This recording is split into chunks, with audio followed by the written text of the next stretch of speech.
96 years of age, over 70 years of rule, and that, remember, for now Queen Elizabeth to be no more, what happens next? Also this, remember, the world is mourning at this point, and the Indian Prime Minister also has released a statement. So I want to go across to our Foreign Affairs editor, Geeta Mohan. Geeta, some very important words from Prime Minister Narendra Modi to say that she's been the stalwart of our times. Do tell us, what did Prime Minister Narendra Modi say, and how is the world really reacting at this moment? Well, Prime Minister Narendra Modi not only paid respect and condolences to the family and the people of England, but also in a tweet he put out photographs of him with the Queen Puja and remembering moments when he shared the precious moments that he shared with the Queen. One moment that he remembered in his tweet was when he'd met her and she'd shown him the handkerchief that was gifted to her by Mahatma Gandhi as a wedding gift. So very precious moments that are not known to public, shared by Prime Minister Narendra Modi in a tweet.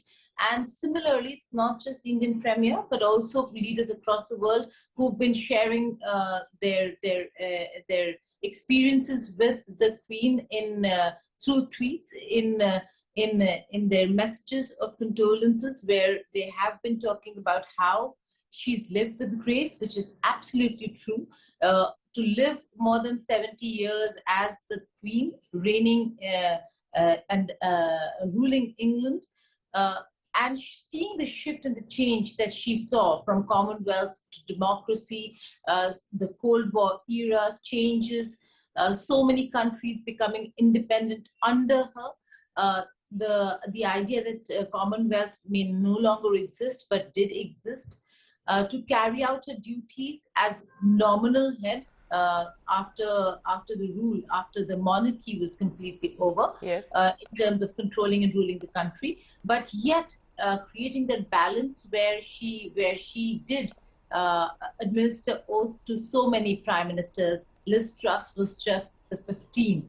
And yet knowing when to how to keep a distance from the government and from governance.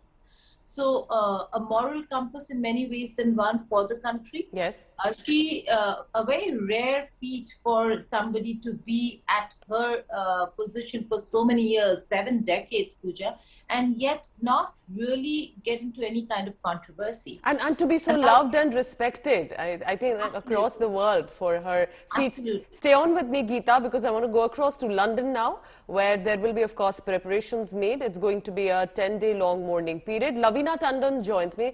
Lavina, 3 generations across the world have only known and seen Queen Elizabeth as the one, as the ruler, not only for United Kingdom or the Commonwealth, but as a queen, as a monarchy. So how is the mood on the ground? What are the preparations like?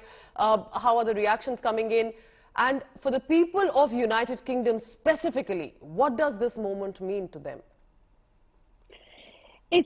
It's a moment which brings 2 very important things. One, the oldest monarch, yes, and the longest reigning monarch is no more, is gone, and the oldest monarch is taking on.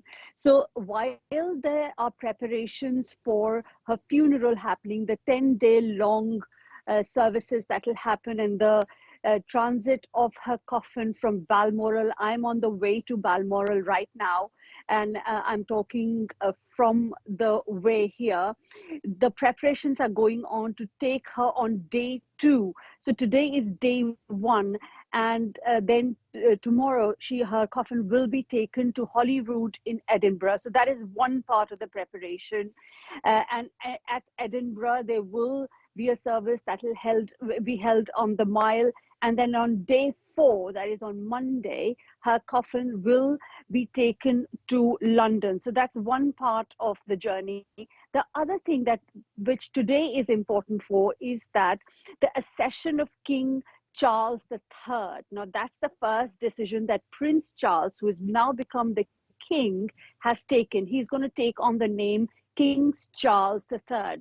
His name actually is Charles Philip Arthur George. He could have taken George the 7th as well, but he's chosen to be called as King Charles III. So his accession is happening simultaneously as all these preparations are happening. So there is a mood that is somber, there is sadness, of course there's shock, there's also a new era that is starting. So now what happens in London, this happens in, so he's already the heir. It's automatically the heir to the throne, but the accession will be proclaimed in front of the Privy Council in St. James Palace today by afternoon, and then he then will be officially the King of United Kingdom, and then he starts his duty of accepting condolences from Northern Ireland to Wales, then back to Scotland, and by the time it comes to day 10, that is when the funeral will happen in Westminster Abbey. Now this, remember, this is just proclamation or accession that is happening. There is no oath taking that will happen. The entire ceremony that happens of coronation in the case of the Queen didn't happen for long. So at the moment, very somber mood, but at the same time, a session of new king is also happening.